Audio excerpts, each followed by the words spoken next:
I always thought of myself as a loyal wife until he walked back into our lives. Lucas wasn't just my husband's childhood best friend. He was the kind of man who left a trail of broken hearts everywhere he went tall, with that careless smirk and a voice that dripped like honey. The first time I saw him after 5 years, at our anniversary party no less, my stomach did something traitorous. "Still as gorgeous as ever, Claire," he murmured, handing me a drink, his fingers brushing mine just a second too long. My husband, Mark, clapped him on the back, oblivious. "This bastard saved my life in college," he laughed. If only he knew what Lucas was saving his other things for. It started with glances, then texts, then accidental meetups when Mark was working late. Lucas had a way of looking at me like he already knew what I wanted, like he'd been waiting for me to crack. And God, did I crack. The night it happened, it wasn't some heated moment of passion. It was slow, deliberate, calculated. His apartment, the leather couch sticking to my bare thighs, his hands methodically unraveling every vow I'd ever made. "You've thought about this," he said, not a question. I didn't deny it.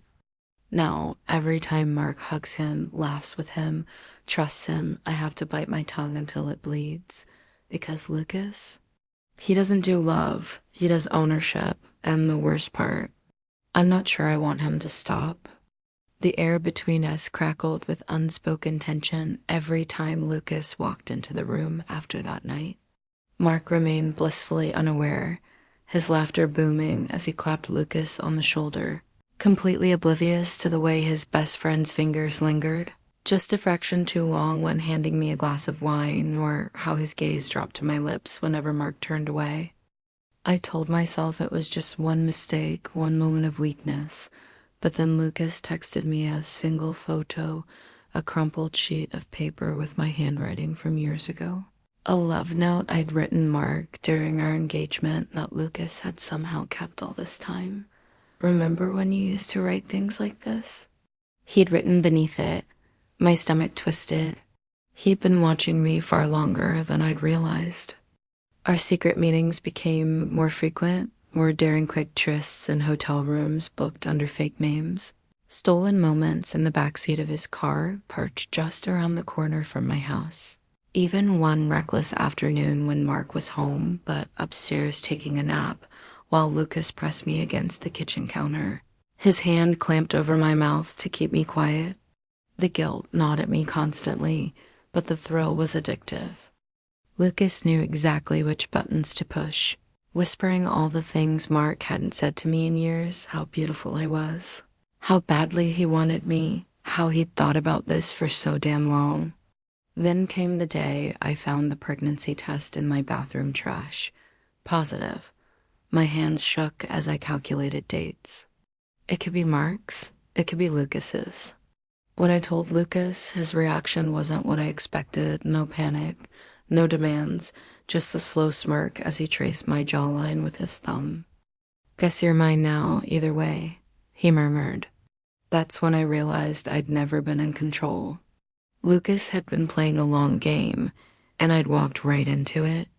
Mark started noticing my distraction, my constant nausea, the way I flinched whenever he touched me. "Are you okay?" he asked one night, his brow furrowed with concern. I opened my mouth to lie, but then Lucas walked in unannounced, his eyes locking onto mine with that familiar, dangerous glint. "Sorry to interrupt," he said smoothly, holding up a six-pack. "Just thought we could have a guy's night." Mark grinned, completely unaware of the war raging behind my smile as Lucas's fingers brushed mine when I handed him a beer. That night, after Mark passed out drunk on the couch, Lucas cornered me in the hallway, his body caging me against the wall. "You gonna tell him?"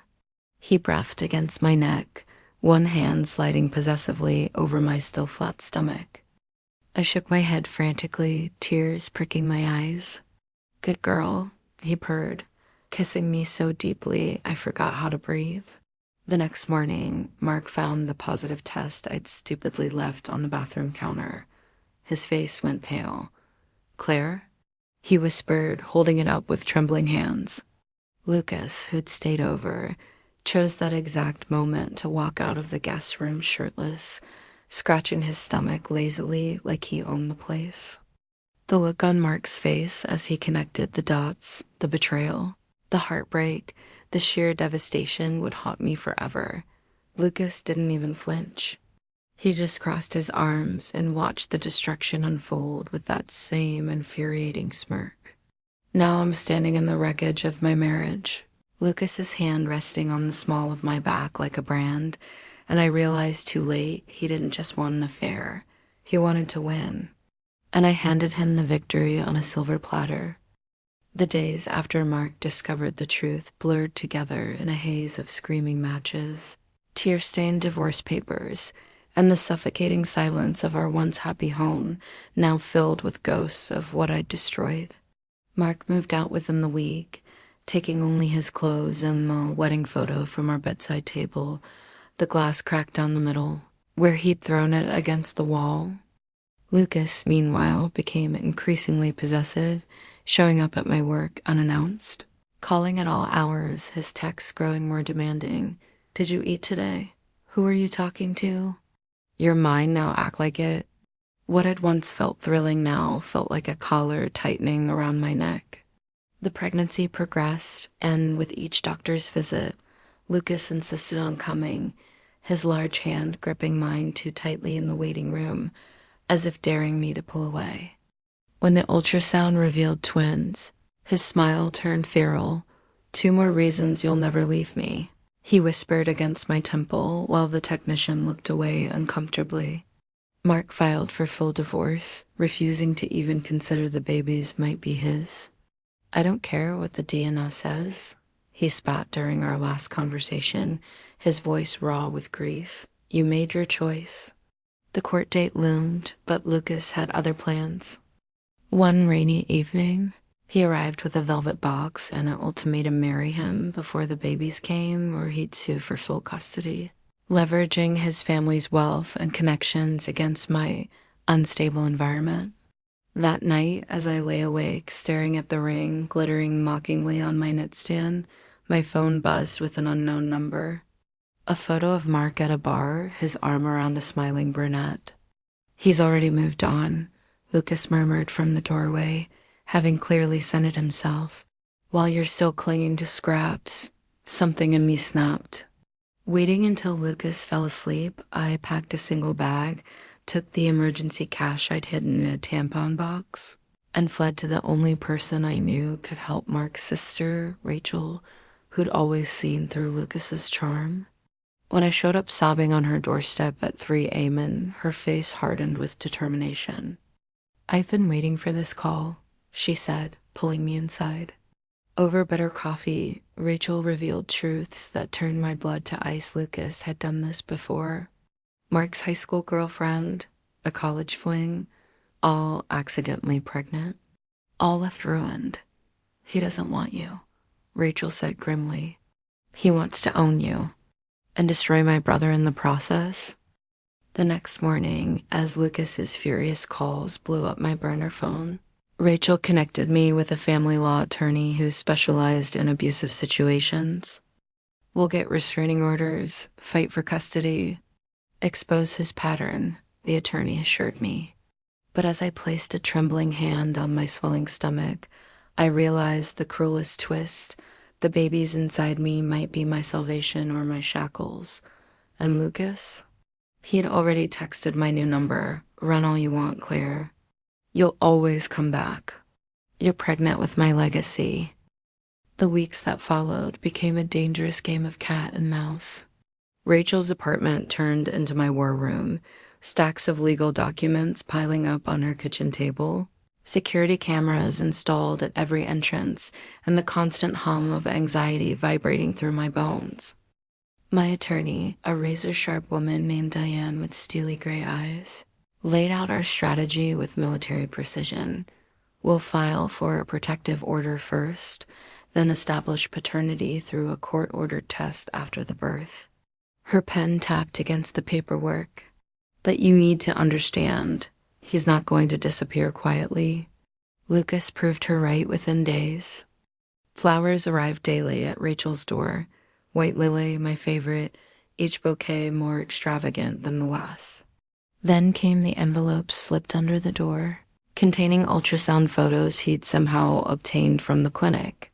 My face circled in red marker with mine, scrawled across my swollen belly. The final straw came when Rachel's tires were slashed outside her workplace. Security footage showing a familiar tall figure in a hoodie lingering near her car. The police were useless. Without definitive proof it's him, the board officer shrugged. Our hands are tied. Meanwhile, Lucas played the concerned fiance perfectly, telling mutual friends I'd suffered a pregnancy-related mental break, even showing up at my OB/GYN appointments with a fabricated note claiming to be my designated support person. The system was failing me at every turn. At night, I lie awake feeling the twins kick violently, as if sensing my distress, while Rachel slept with a baseball bat beside her bed. Then Mark broke his silence. A single text that changed everything. We need to talk, not about us, about him. Meeting him at that crowded cafe, my pulse pounded seeing how much thinner he'd become, dark circles under his eyes. But his jaw was set with new determination. Rachel told me everything, he said, pushing a manila folder across the table.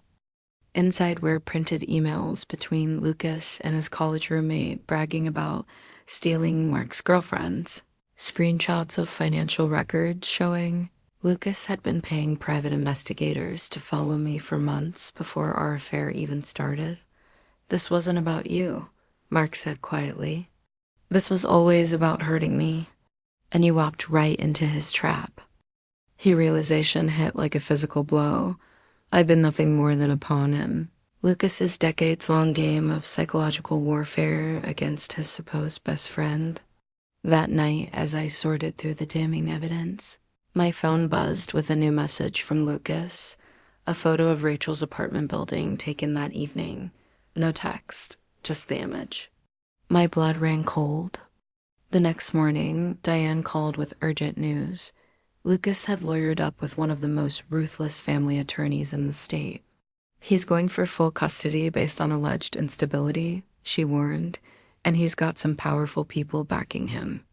That afternoon, a process server arrived with paperwork that made my hands shake. Lucas was petitioning for immediate temporary custody the moment the babies were born, claiming I was a flight risk.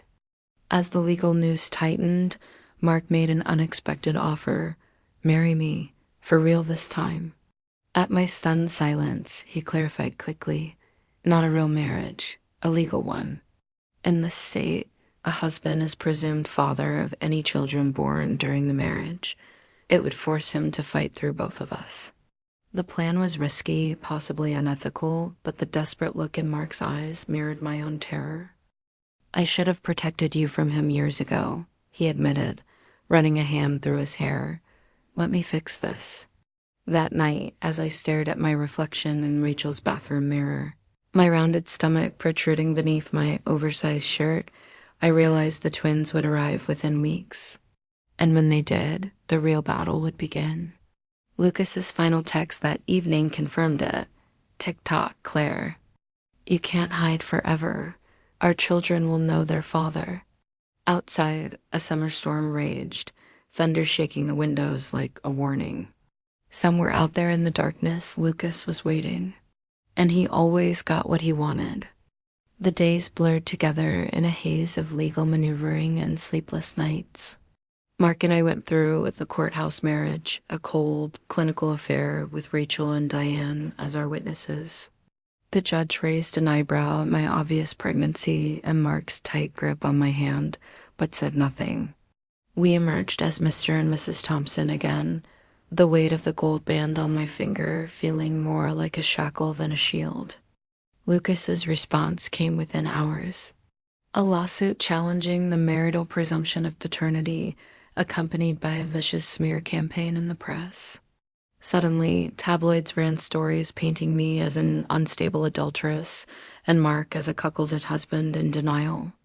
Diane's office was flooded with calls from reporters while protesters, likely paid by Lucas, gathered outside Rachel's apartment with signs calling me a baby thief. The pressure reached its peak when Lucas somehow obtained private medical records suggesting I'd been on antidepressants during the pregnancy. "He's trying to build a case of parental unfitness," Diane growled, shredding the documents in frustration. "This goes beyond custody. He wants to destroy you completely." Then came the bombshell. A private investigator working for our legal team uncovered security footage from the night of our first affair. Lucas slipping something into my drink at the bar. "We can argue coercion," Diane said excitedly. But the victory was short-lived. That same night, Rachel's apartment was broken into while we were at a late-night legal strategy session. Nothing was stolen, but my maternity clothes were shredded, and the word liar was spray-painted across the nursery wall in blood-red letters. The police finally took notice. Detective Morales, a no-nonsense woman with a permanent frown, reviewed the evidence with growing alarm. "This isn't just a custody dispute," she admitted quietly. "This is obsession." But without concrete proof linking Lucas to the break-in, her hands were tied. As my due date loomed, Lucas escalated his psychological warfare. He began appearing everywhere, sitting in his car outside Diane's office, lingering near my new obstetrician's practice, even turning up at the grocery store where Rachel shopped. Always just watching, always smiling that same predatory smile. The final straw came when Mark discovered tracking devices planted in our cars and a hidden camera in the temporary nursery we'd set up. Detective Morales finally got her warrant. What they found in Lucas's penthouse turned my stomach walls covered with photos of me, detailed journals documenting my daily routines, even a replica nursery set up with 2 empty cribs. But the most chilling discovery? A notarized will leaving his entire fortune to Clara Thompson's unborn children, and a life insurance policy naming them as beneficiaries, with himself as sole guardian. The day Lucas was arrested, I expected relief. Instead, I felt only bone-deep terror as his parting words to the officers echoed in my mind. "You can't keep me away from what's mine forever." Now, as I lie in this hospital bed with contractions coming 5 minutes apart, I can't shake the feeling that this isn't over. The nurses assure me security is tight, that Lucas remains in custody, but the way that young intern keeps lingering near my door sets my teeth on edge. And when the heart monitor suddenly blares an alarm for no apparent reason, flooding the room with frantic nurses, I catch a glimpse of someone familiar in the hallway wearing scrubs that don't quite fit right. The hospital room doors swung shut behind the fleeing nurses as the heart monitor continued its shrill alarm. My pulse throbbed in my throat as I strained to see through the chaotic blur of movement. That familiar silhouette in ill-fitting scrubs, too tall, too broad-shouldered to be hospital staff, lingered just beyond the doorway. "Mark," I screamed, my voice raw with panic. The heart monitor flatlined with a devastating tone as the figure stepped fully into view. Not Lucas, a woman. My breath came in ragged gasps as recognition dawned. Lucas's younger sister, Vanessa, her icy blue eyes identical to her brother's. She held up both hands in mock surrender, a syringe glinting between her fingers. "Relax, Claire," she purred, stepping closer as the monitor miraculously resumed its steady rhythm. "Just a little interference. My brother sends his regards." The door burst open as Mark and a security guard rushed in. Vanessa smoothly pocketed the syringe, transforming into a concerned visitor. "I was just checking on my future nieces," she cooed, patting my swollen belly with possessive familiarity. Mark's face darkened as he recognized her, but the guard remained oblivious. After they escorted Vanessa out, the obstetrician decided to induce labor immediately. "Too much stress," she muttered, adjusting my fore. As the contractions intensified, so did the sense of impending doom. Detective Morales posted officers outside my room, but the damage was done. Lucas had proven he could reach me anywhere. The delivery room became a war zone of pain and fear. 27 hours of labor, each contraction like a vice around my ribs. When the twins finally came, first a girl, then a boy, their cries should have brought relief. Instead, my stomach churned as the nurses whisked them away for evaluation. That's when the power went out. Emergency lights bathed the room in eerie red as the heart monitors beeped erratically.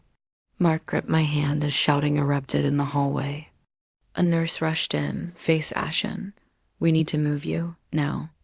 As they wheeled my bed through chaotic corridors, I caught glimpses of hospital staff scrambling whispers of a security breach and unauthorized access to nursery cameras.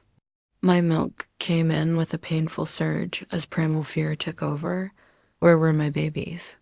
The answer came in the secure maternity ward. My daughter lay safely in the neonatal bassinet, but the space beside her sat empty. A single note rested where my son should have been. "One for you, one for me. Fair's fair, Claire."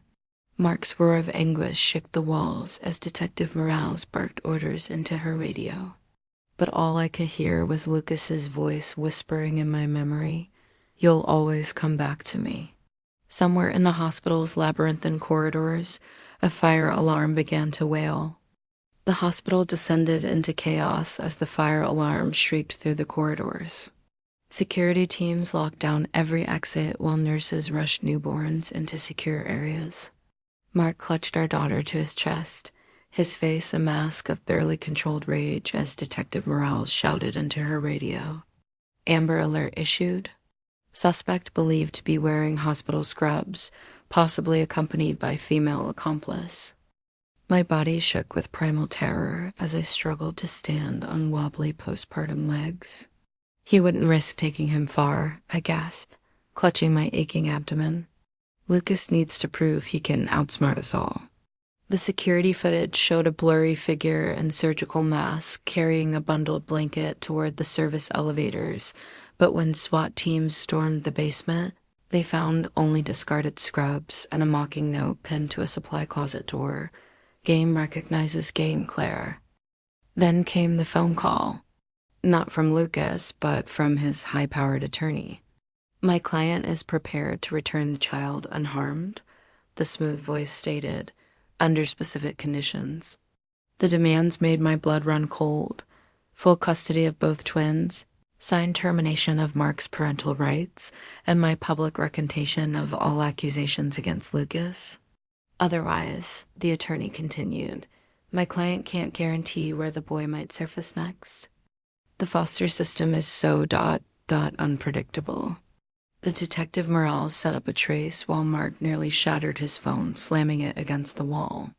But it was Rachel who made the breakthrough, remembering Lucas's childhood obsession with their family's abandoned lake house. While police focused on airports and border crossings, Rachel sped toward the remote property with Diane riding shotgun, texting me coordinates as they drove. What they found there turned my stomach. The decaying house had been transformed into a twisted shrine, walls papered with ultrasound images, a brand new nursery stocked with enough supplies for months, and security monitors showing live feeds of my hospital room. But no Lucas, no baby. Just another note. "You should have known I'd anticipate this, Rachel. Say hello to Dad for me." The reference to Lucas's deceased father led investigators to the family mausoleum. There, in the Purdon gloom, they found Vanessa rocking my son beside her father's grave. "He's so peaceful when he sleeps," she murmured, barely reacting to the swarm of tactical lights, "just like Lucas at that age."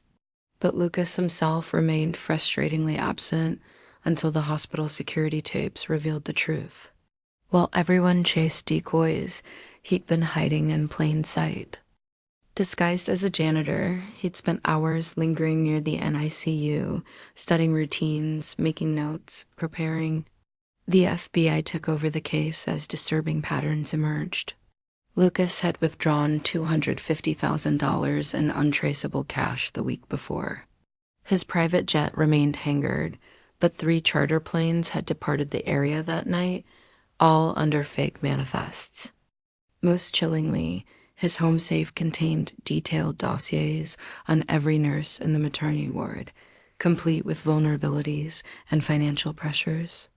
As authorities scrambled, I sat in the hospital's chapel clutching my daughter, staring at her perfect face. She stirred, her tiny fingers brushing the tear stains on my cheek. Somewhere out there, her brother needed me. And Lucas? He wasn't done playing. The text came at 3:17 Amma from an unknown number.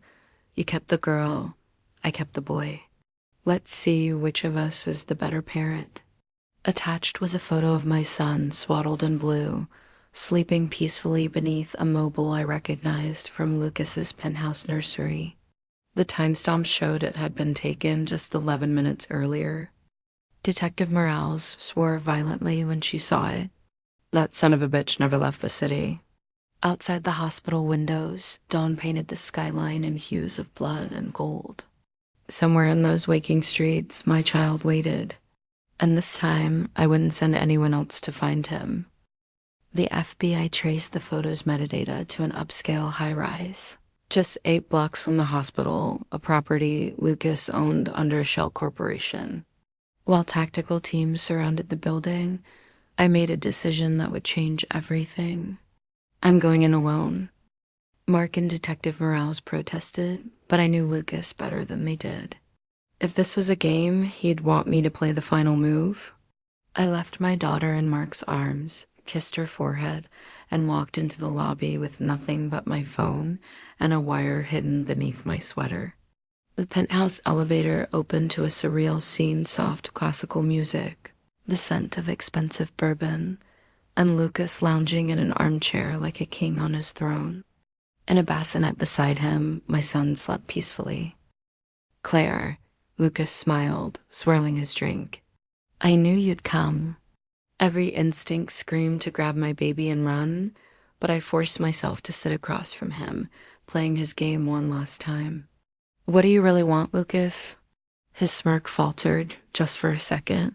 You still don't get it, do you? He leaned forward, voice dropping to a whisper. This was never about the kids. Or even Mark. It was about you. You were the one who got away, the one I couldn't control.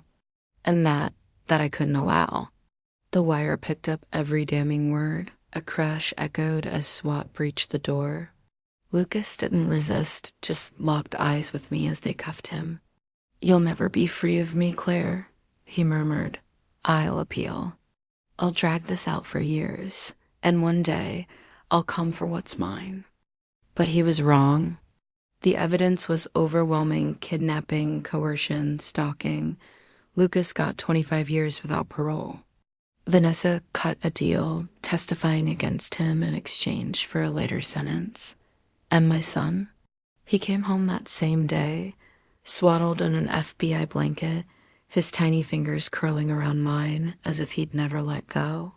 Mark and I stayed married, not out of convenience, but because somewhere in the hellfire, we remembered why we'd fallen in love. The twins grew up knowing the truth in age-appropriate doses. And Lucas? Last I heard, he got shanked in prison by an inmate whose sister he'd stalked.